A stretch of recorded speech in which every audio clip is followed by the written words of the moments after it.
Ah, yeah. Consume conflict when the war rages. Sanctity persuasions don't hold a candle to the mutually assured destruction we've rectified for ages. These topical ointment treatments of stand back and be civil, having fair permissible. Behold, a disemboweled manual of constructs and dealings we try to hold to reason. Branch out quickly when the fall comes to embrace for the next season. We all scoff at the underlying meanings till it's time to gaze at the layers peeling. You standing there wondering what went wrong yet never even noticed the campaign of the firebomb. The truth came crashing down harder than a megaton. These revelations sprung up from out the page, thought it was chapter 21. Yeah. Blood and soil invasions and occupational apartheids. All while white westerners keep crying about having to pay $5 to a gallon for a car ride. Yet I'll still pat you on the back, cause what is life without hard times? Tell me what's peace of mind when genocide and extermination campaigns ravage daily on the timeline, or fascist ideologues penetrate the heart and soul of Western decline every night on prime time. Improper messages tend to trickle down through the grapevine. Can't say the same for the wealth distribution of that outdated economic state of mind. They used to tell us the American dream was a picket fence and some cash flow. But now all that home buyer's ambition has been readily thrown forcefully out the window.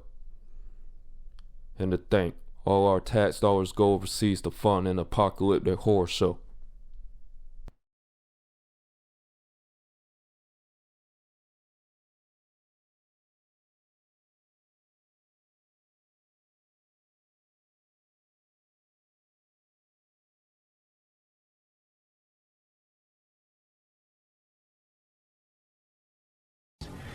But I think the overall feeling that I have is one, when I think about it, for any length of time, is one of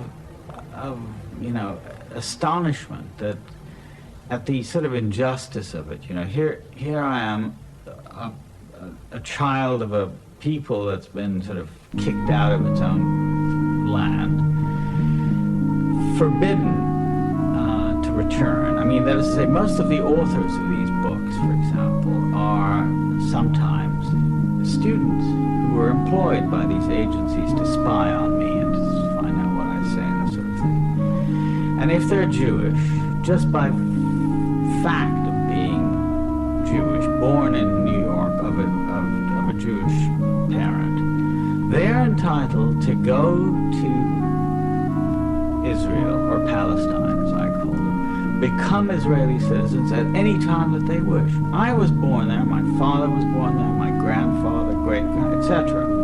And I can't return. I don't have the same right. I mean, the law of return somehow covers them.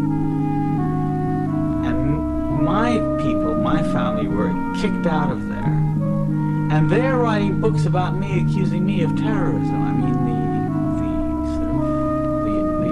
the enormity of the whole thing just baffles me at the same time that it strikes me very strongly. 20th century epilogue glazed over. Hosborough reports plastered across the servers. State propaganda fanned the flames of unrelenting murder. Western outlets be the main culprit perjurers. Zionist apologists forcibly feeding the lambs to the slaughterers. Rest in peace to all the virtuous subverters. Almost 8 decades of immeasurable pain. Yes, some still claiming up, rising up to victimize some out of blame. What a motherfucking shame. Ravenous rays, an insane display of psychopathic tendencies while displaced civilians get maimed, purged, and slain. We gon' have heads on spikes one of these days.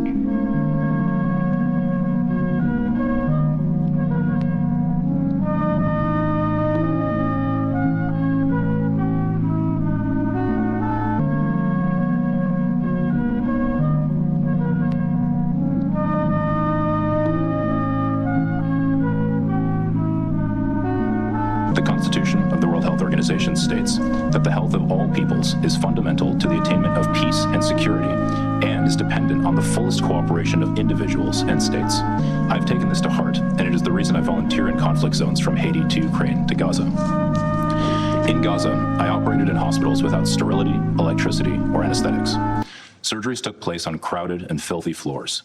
Children died not because their injuries were unsurvivable, but because we lacked blood, antibiotics, and the most basic supplies that are readily available in any large hospital anywhere else in the world.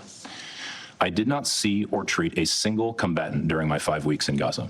My patients were 6-year-olds with shrapnels in their heart and bullets in their brains, and pregnant women whose pelvises had been obliterated and their fetuses cut in two while still in the womb.